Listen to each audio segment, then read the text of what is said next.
કૃષ્ણ. પેલા આપણે ઘી નાખવાનું છે.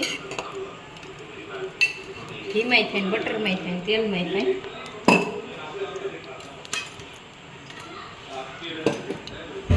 ચાલુ જ રાખશું.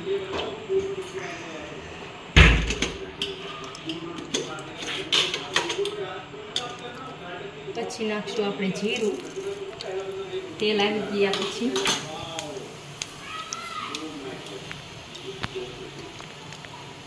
આ છે તમાલપત્ર, આ છે તજ, આ છે લવિંગ, લાલ મરચાં નાખશું.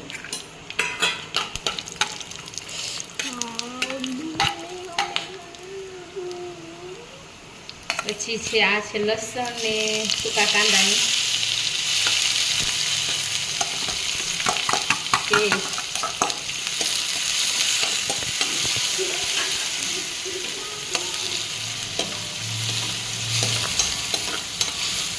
બ્રાઉન કલર ખાવા દઈશું આપણે.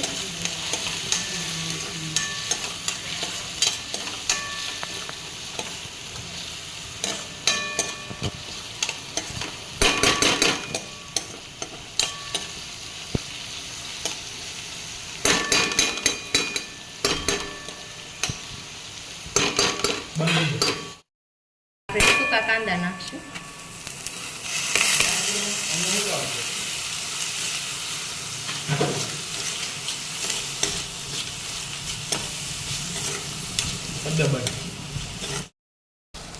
હવે આ ચડી ગયા છે એટલે આપણે નાખશું કાંદાની પેસ્ટ.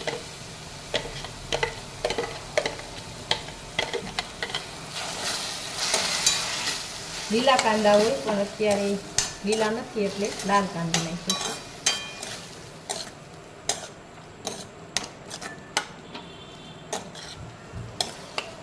હવે આ બધું ચડી જાય પછી નાખશું પાલક.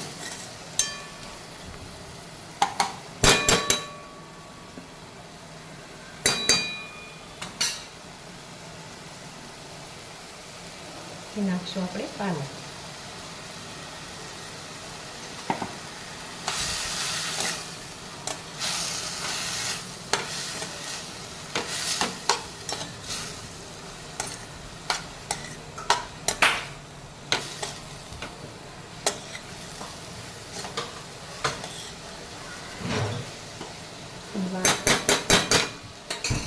પાલક નાખ્યા પછી નાખશું હવે મીઠું.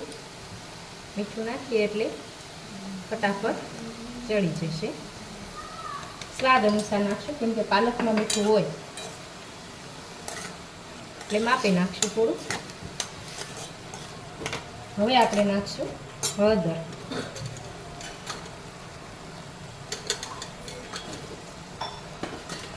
પછી નાખશું ધાણા જીરું.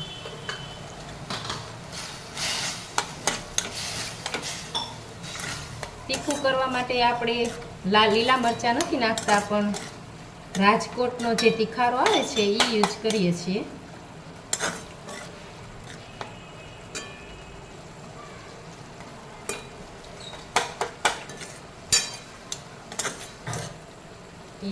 એ તીખારો આપણે નાખીશું. એ આ ટાઈપનો છે, રાજકોટનો આવે છે. 4 જણાનો ગોટાળો છે એટલે 1 ચમચી જ નાખીશું.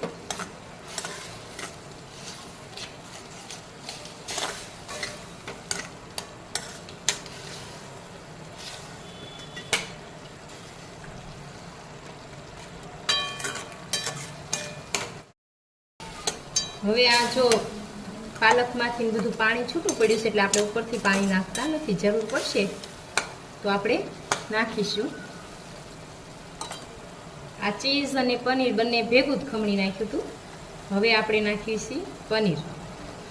પહેલાં પનીર નાખીએ પછી ચીઝ નાખીએ.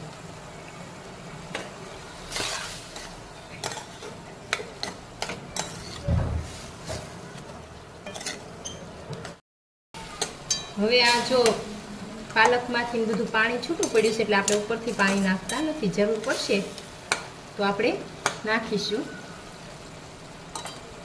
આ ચીઝ અને પનીર બંને ભેગું જ ખમણી નાખ્યું હતું. હવે આપણે નાખીશું પનીર. પહેલાં પનીર નાખીએ, પછી ચીઝ નાખીએ.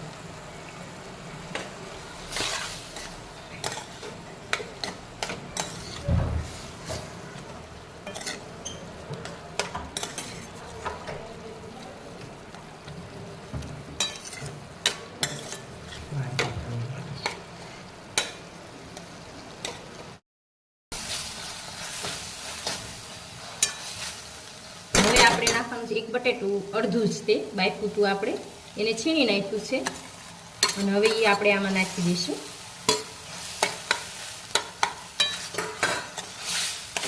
પાણીની તો જરૂર પડશે જ તે, પણ છેલ્લે નાખીએ.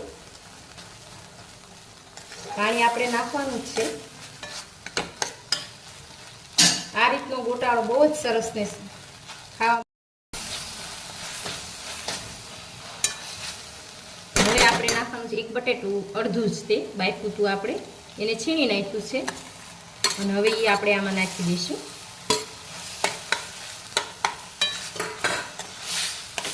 પાણીની તો જરૂર પડશે જ તે, પણ છેલ્લે નાખીએ. પાણી આપણે નાખવાનું જ છે. આ રીતનો ગોટાળો બહુ જ સરસ ને ખાવામાં ટેસ્ટી લાગે છે. સુરતનો પ્રખ્યાત છે આ. હવે આપણે નાખી દઈશું ચીઝ. ચીઝ જે ખમણીને રાખ્યું હતું એ હવે આપણે નાખી દઈશું.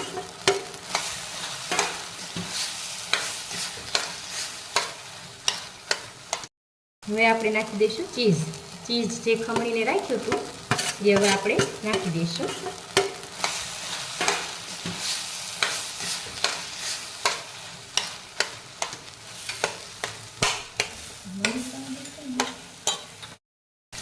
હવે આ ચીઝ નાખ્યું છે ને એટલે હવે નાખીશું પાણી. જરૂર પ્રમાણે જ નાખવાનું છે, બહુ ઝાઝું નથી નાખવાનું. એકદમ સરસ રાળ રાળ થઈ જાય ને એટલું નાખવાનું છે. પછી નાખીશું આપણે ઘરની મલાઈ હોય તો પણ ચાલે ને અમૂલની મલાઈ હોય તો પણ ચાલે. અમે ઘરે જ મલાઈ બનાવીએ છીએ એટલે અમે ઘરની મલાઈ જ નાખીશું. પછી નાખશું મરી પાવડર.